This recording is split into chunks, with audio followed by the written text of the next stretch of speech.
Exercer son esprit critique, c'est évaluer les informations qui nous parviennent. Nous pouvons ainsi opérer des choix et forger nos opinions. L'évaluation de l'information s'effectue en 5 étapes successives, parmi lesquelles 4 critères d'évaluation. Il est donc possible, par l'entraînement régulier, de développer l'esprit critique de nos élèves.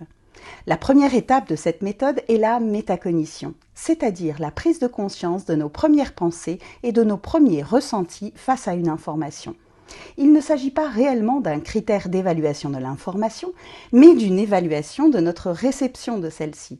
La métacognition est à la fois première et récurrente puisqu'on réinterroge notre manière de penser à chaque nouvelle étape d'évaluation. Le premier critère en tant que tel est l'évaluation de la fiabilité de la source. Pour les élèves, on parlera au début de l'auteur de l'information reçue. Est-il identifiable, compétent? Quelle est son intention lorsqu'il diffuse cette information?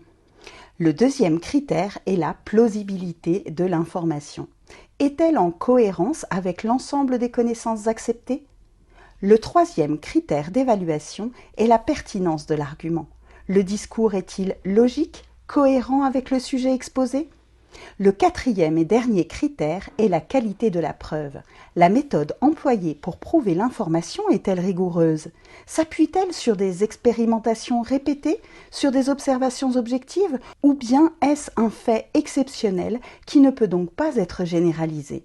Pour expliciter chaque étape et critère d'évaluation de l'information, nous vous plongeons ici dans une enquête archéologique.